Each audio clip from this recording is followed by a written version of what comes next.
Les Congo AL News, première chaîne d'info. Bonsoir, joyeuse fête na Obasola Nabiso, bonne année 2021. C'est vrai que 2020, ils ont qui année moko ya passé, mais n'a pas l'autre que la culture. Culture est annénie.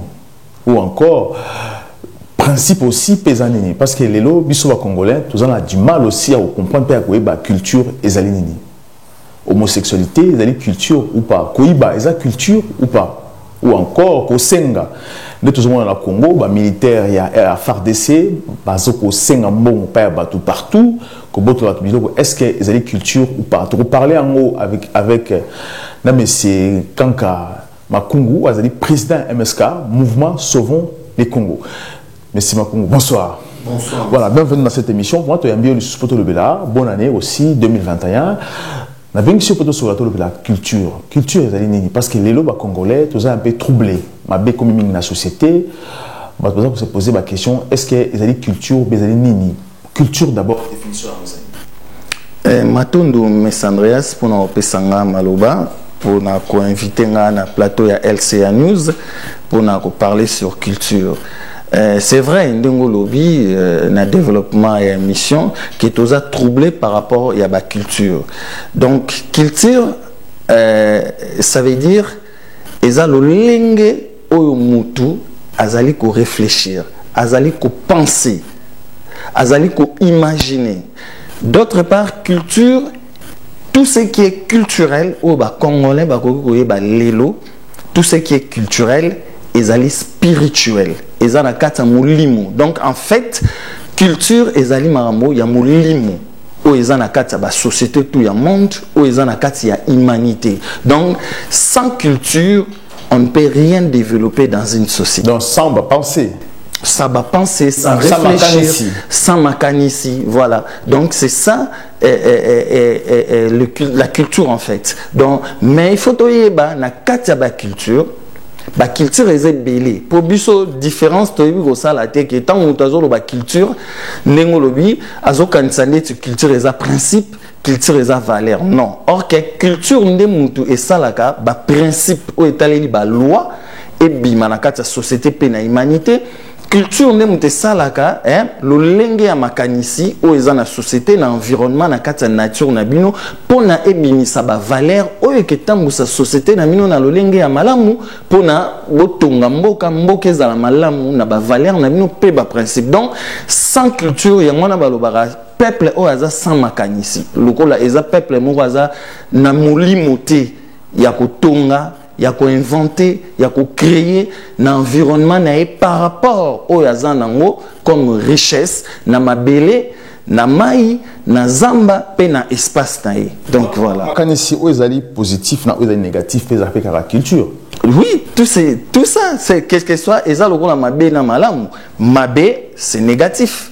Eza une culture donc mutu azo penser ndenge nini yamba no sala mabe na kata société. Donc kuru na pe ezali culture sur le bible. Ouais, c'est une culture qui est née dans notre société et les années et botami par rapport il y a ma culture au biso façon excusez et botami par façon na biso voilà par rapport il y a pauvreté parce que to loni culture il y a pauvreté. Pourquoi?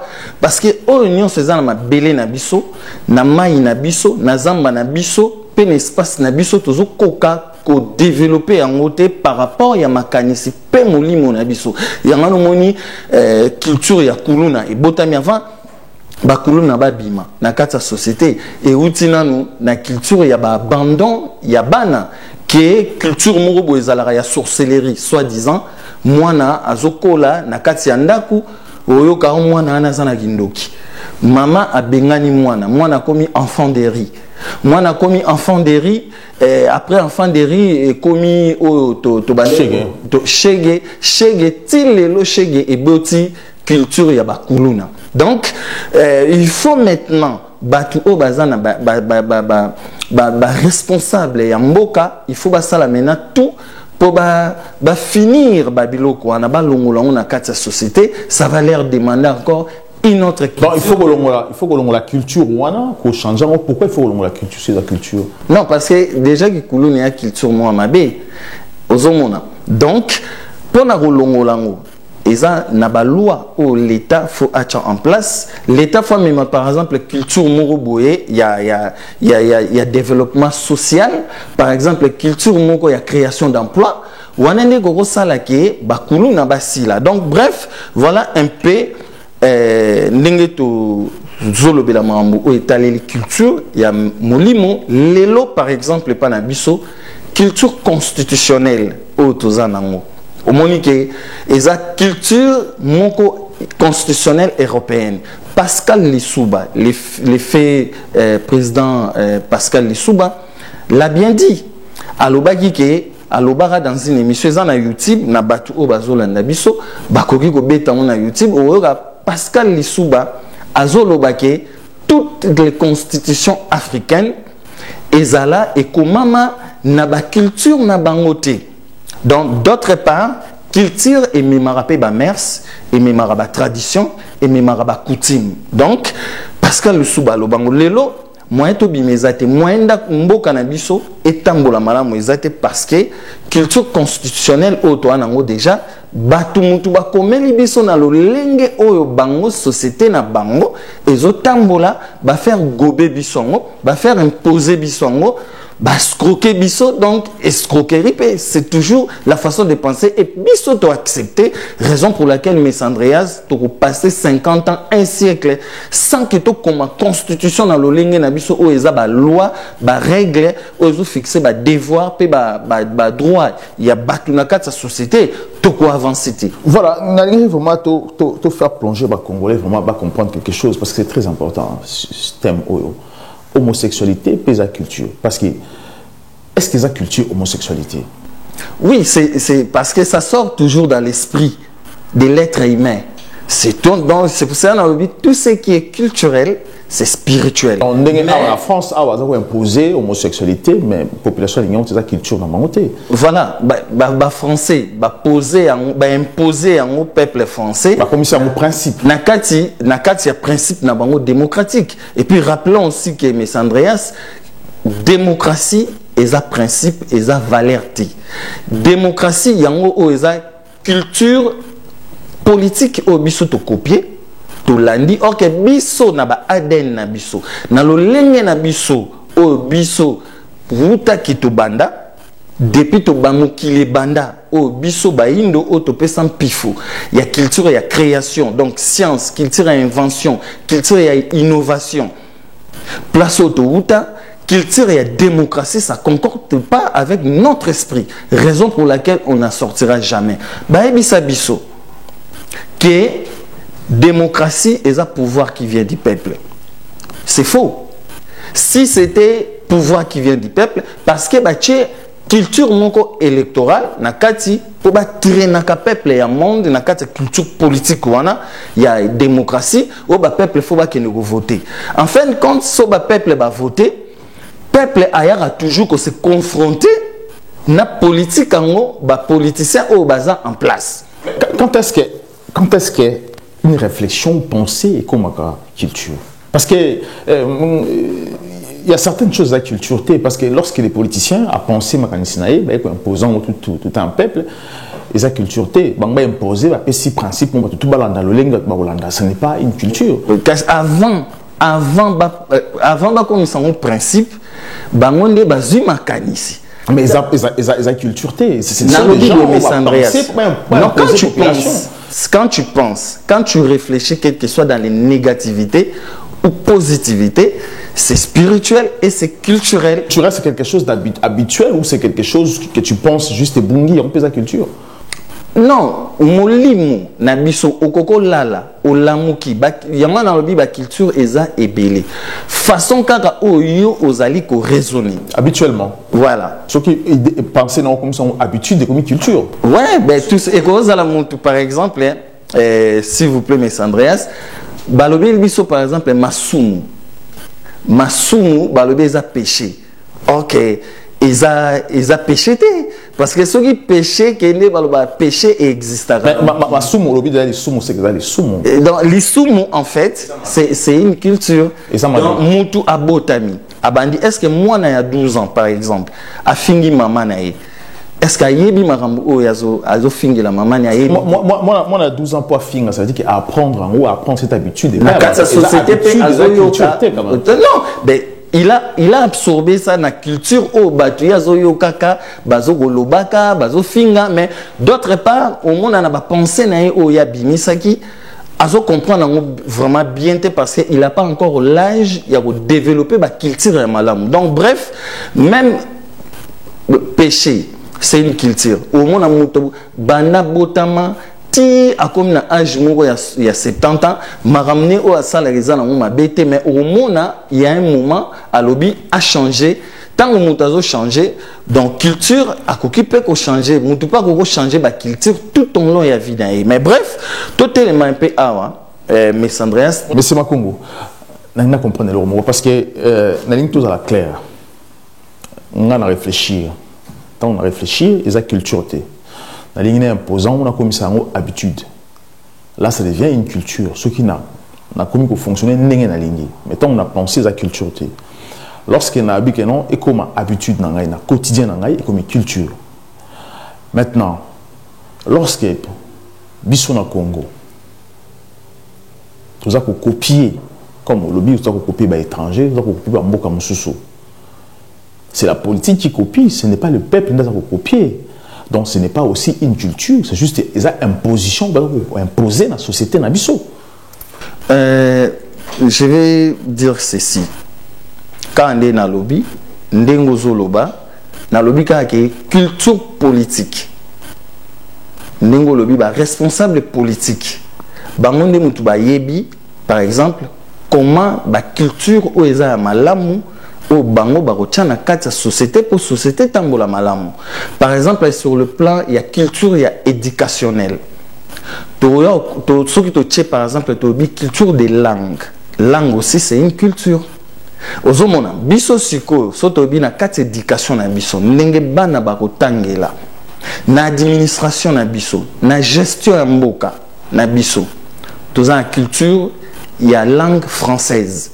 Or na mboka nyonso langue donc monoko obino bozoloba ezali base ya état culturel, donc base ya état spirituel ya mboka pour mboka na minuzala développer pour créer pour inventer et puis pour innover. Non, on peut ça par exemple un exemple mais Sandra stala lelo société na biso lokwa toza perdu to bongisa ba culture na biso il y a de cela 8 siècles passés moyen to créer to inventer to innover zate na kati la culture d'invention. Par exemple on peut ça par exemple aujourd'hui na kati société na biso na otomona na maluku na école sur le plan éducationnel école moko Pierre Ronsard na maluku bana bazotanga sous mandalala bana bazotanga bavani na bani na bambou na opesa un exemple tozali na deuxième forêt na monde où ezali la plus grande, la plus vaste après Amazonie, forêt équatoriale, où ezali na mboka na biso. Mais nous ne pensons pas, nous ne réfléchissons pas, nous on s'inspire pas. Donc tu vois culturellement, on s'inspire pas que tout le bateau que nous reçoit, que nous kata banzete, tous les bicheron, bateau bakata banzete. Et en plus, scientifiquement, tu as scientifique, Namboka, que tu as scientifique, on a par exemple, menuisier, ébéniste, bateau, ebi, ko sala, biloko, o etaleli, mobilier, tout consort. Toko zo bango, to le bon, tout ça la société moko, il y a mobilier de bureaux, na mobilier d'école, université, tout consort na Équateur. Au Monique, du coup, on est dans la culture d'invention, de création, mais biloko dans la société nabiso, on ne s'inspire pas, on pense à rien, mais batu mususu, au bazo ou talibanda, à 8000 km, bazo ya, bazo zoa banzete na forêt équatoriale, bazo ke no tongelango ba mobilier du bureau, ba mobilier ba école tout. Qui n'a comprend très bien parce qu'on comprend va dire on a biso africain en gros tous dans la culture té. Non, tozalaka na ba culture examen to bungisa to baby ça et ça par rapport il y a histoire il y a traite négrière par rapport il y a colonisation puis par rapport il y a néocolonialisme auto nangolais. Ce qui a fait qu'aujourd'hui bon tous on en biso africain le but tous organisaté donc ça veut dire que biso aujourd'hui en Afrique p tous en la culture T donc tous en la culture T pour nous inventer tous en la culture T pour nous diriger tous en la culture T pour tout vivre bien. Donc si aujourd'hui bah d'accord bien biso africain bah muindu parce que tout ce qui est muindu ça c'est qu'ils ont mabé ou ils ont pas penser ça pour réfléchir donc qu'ils ont mabé donc bah ça la raison bah bien biso bah ça pas penser parce que tout ça va nyama ben tala rara muindu na kati esprit na ye na molimo na ye na culture ne ye moko ba inisa e poso na ye bazota lise ke kozala muindu eza mabe et ye pe a copier yango na kati ba penser na ye que kozala moindo ezali mabe et lelo tala na kati kaka ba culture molimo to biso tout ba indo na mokili to complexé ya mondele parce que tu penses à rater c'est pour ça évidemment toujours réfléchir mal et puis pas na biso lokola mondele a développer société na net culture à développement c'est ce que les blancs ont fait bazo développer et puis culture en bazuli mayele wana ba création ba invention ba développement ba société na bango sur le plan ba développement et construction tout consort il y a industrialisation makamwana nyonso et banda na Congo c'est pas et banda na Congo mais ce qui est banda na Congo moi c'est que je ne comprends pas la culture est banda na Congo l'invention tout ça développement na Congo mais pourquoi du Maroc, l'Afrique du Sud, aucun homme politicien oyo a dans la culture il y a développement ou encore dans la bâton magique pour Afrique bon sur le bien au point il faut apporter le preuve c'est la même chose c'est pour cela dans lobby ezali na histoire il y a traite négrière histoire il y a colonisation et faire disparaître histoire culturelle il y a africain. Qu'est-ce qu'ils ont fait, les colonisateurs? Tant que vers 18e, 19e siècle, babomi histoire, na ba conférence de Berlin. Babomi histoire, s'il vous plaît, mes Andreas. Babomi histoire, ya baindo. Babi ndengolobi, baindo bayebi l'autre côté.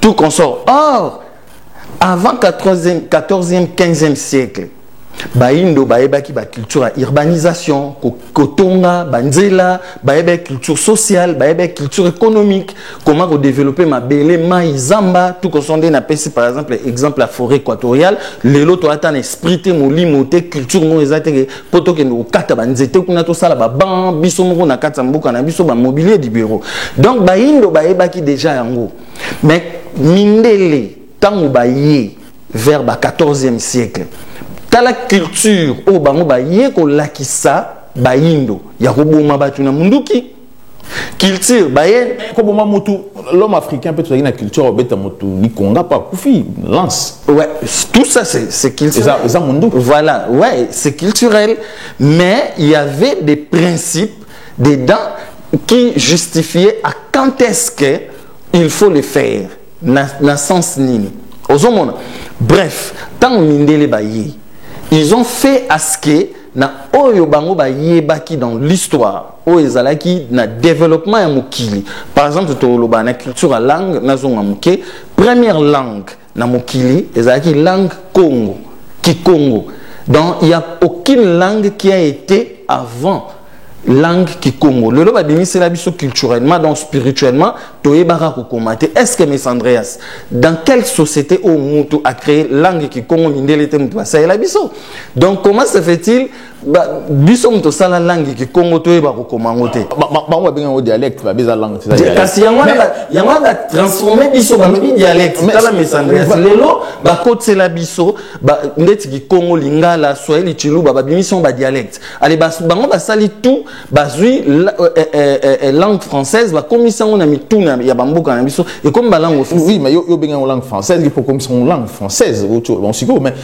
c'est que moi je ne comprends pas parce que si réellement va copier parce que moi je sais que l'Afrique ancienne et quand qui sud il y a Europe l'esclavagisme un bon temps mais bah Italie tout va Malte c'est qui sous colonisation africaine mais aujourd'hui parce que biso africain d'aujourd'hui tout ça ba esclaveté même sona na libana te poto bunga ça ba repère na biso to tikalaki to tikana ba village ba grand-père ba koko na biso bazali pourquoi ba koko na biso wana bah ça la transmission culturelle même ceux qui dans le village tout est perdu sur OK au moment où il n'y a pas de repères, donc ça veut dire que l'homme noir et puis que en Europe bah surtout les musulmans tombe noir, ça veut dire que c'est diable. Parce que le diable ne réfléchit pas. Ouais. Donc ça veut dire que l'homme noir aussi a diable parce qu'il ne réfléchit pas. Ok, c'est pas ça. Mais les politiciens vont réfléchir. Ok, naozonga parce que le biais question mouana motuya mes Andreas repère transmission. Qu'est-ce qui a fait que bako qu'on a vu sur transmettre culture wanati et ça qui sur base il y a traite négrière parce que en fait bango ba yambi bapaya l'immigration tant colonisateur à cette époque vers 14e siècle bayaka na ba visité hein bayaka na ba visité mais les lotang so peut être en Europe à l'époque en Italie tu rappelles na ba visité pour te coloniser aussi bon ça mettons ça un peu entre parenthèses je parle na débarquement vers 13e 14e siècle ça c'est encore une autre histoire bayaka na ba visité mais ba ko na biso ba accueillir bango bayambi bango bien balakisi bango bolingo respect donc balakisi bango en fait loi immigratoire les lo soto lo ba makama immigration faut to ba biso ba indo mutu to yebi immigration ko leka na ba to yebi comment protéger un être humain sur un territoire na comment repérer biloko rolia na ba valeur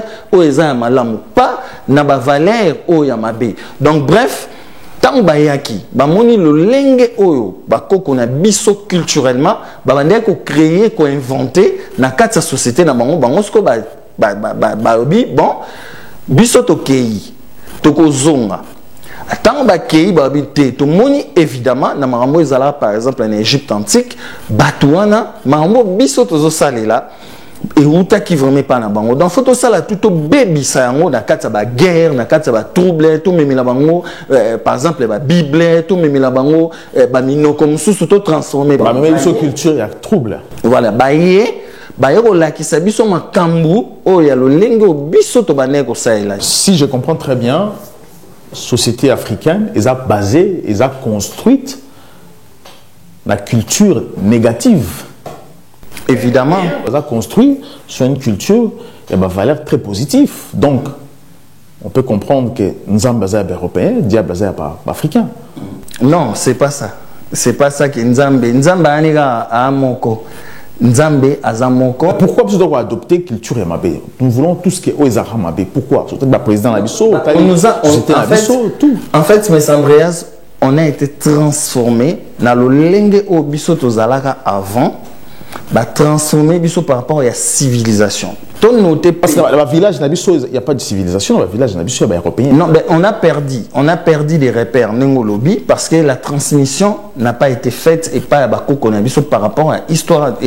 Histoire traite négrée, vaste, une histoire colonisation, vaste, même au 60 ans néocolonialisme, toujours continuer là. On met colonisation et Bomaki. Kolakisa, par exemple, dans le 18-19e siècle, Kotal Sabso Babino, Baki Kotongati. Ok, si tu es Kotonga, Babomi. Tu as un livre, mes Andreas. Il y a Lilian Tiram. Livre aux étoiles noires. Les étoiles noires. Il y a livre, il y a combat, il y a Congolais, combat spirituel, culturel, scientifique et politique, il y a Congolais en particulier, peuple africain en général. Donc, il y a page 53. Tu as toujours livre Oyo, pour sa preuve, il y a Essikani Nitouta, Essikani Nito Komipe, Essikani Nito Zokindi. Si on a fait la page 53, Lilian Tiram, Bakomani na page 53, Bakoma Boué. Donna Béatrice est née au royaume du Congo. Royaume prospère qui donc Donna Béatrice c'est ça Yaya Kimpavita. Azali une grande combattante où ya bundele marambo ya ba valeur, ba culture, ba mœurs, ba tradition pe ba coutume, ba principe na biso Congo. Donc ba principe royal. Donna Béatrice est née au royaume du Congo. Royaume prospère qui englobe des parties de l'actuelle République démocratique du Congo, de l'Angola actuelle et d'une partie du Gabon, soit environ 300 000 km². Congo avec K signifie cercle univers, centre de l'univers. donc mukili mobimba Congo ingolo ba yemu donc ezali centre ya univers, centre ya humanité, cercle de l'univers. Je vais à ce que ba congolais au ba Hollande biso en LCA ba comprendre bien ba yo ka appelle langue française. Alobi boue Congo signifie livre comment man 25 scientifiques chercheurs Niabanois na Mindele. Babi Congo signifie cercle univers, centre de l'univers. Maintenant ces écrivains là, bah scientifiques bah tout une question bah lobby, pourquoi la France lui a-t-elle imposé un C à la place des K? En mettant un C à la place des K, on dénature l'essence du pays. On dénature ces femmes et ces hommes, on falsifie l'histoire millénaire d'un peuple. Il continue, il dit ceci. En 1482, lorsque Diego Cao, les premiers navigateurs portugais débarquent plutôt au royaume du Congo, il découvre une foule grouillante habillée de soie et de velours, des grands états bien ordonnés et dans les moindres détails, des souverains puissants, des industries opulents, civilisés jusqu'à la moelle des eaux. Bref, ça clôt les débats, mes Andreas. Donc, le Congo, la République démocratique du Congo, je me suis fait les gâteaux expliquer car la démocratie, ma benango,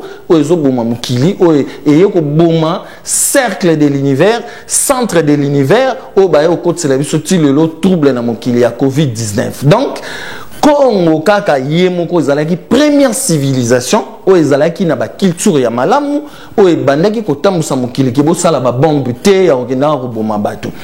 Deuxième civilisation ezalaki civilisation grecque oyo ebomi civilisation Congo et puis lelo tozana civilisation romaine o ebomi civilisation grecque ebomi civilisation Congo yango na mokili za perturbé. Donc so lelo na république soi-disant démocratique du Congo to longoli na Congo wana te na mutu mboka na biso Congo et que se développera jamais. Voilà, je rappelle que la discrète part de l'Afrique dans le mémoire il y a Barack Obama parce qu'il dit que l'Afrique est la terre promise. Donc, ils allaient mémoire en novembre. C'est comme comment je comprends. Toko t'as aussi un peu dans les détails parce que c'est très important. Parce que la musique pèse à culture. Bon, au bas musicien sur bazo sala, bazo bin ça va déconner ça basi presque mitakala, ko ça la bêtise. J'ai même regardé récemment musicien moko a petit concert naé à la ti couche tata mo ba la ti couche a beta concert torse nu joto mtakala a ti couche azo bien royema. Est-ce que ça culture na biso? Est-ce que il ça la culture vraiment franchement tout va bien. Ouais, est-ce que ça culture? C'est une culture. Non, ils ont pensé naé. Il y a la lobby mais tout ce qui est pensable. Tout ce qui est réfléchissable, c'est spirituel. Comme c'est spirituel, c'est culturel. Pas automatiquement. Voilà. Ce que la culture est ma bé, la culture est ma lame. Ba changer, ba culture musu ba créer un pays. Na kata société, au bon monique et au temps où sa société malam. Donc wana, eza ba culture moko ya malam te na kata société na biso. Or na musique. Nabiso. Lelo par exemple, la musique traditionnelle. Culture à musique traditionnelle. Tu bungi ça. Tu qui parle to continue la musique commerciale. Ya robina. Pour na marambetali ba commercialisation.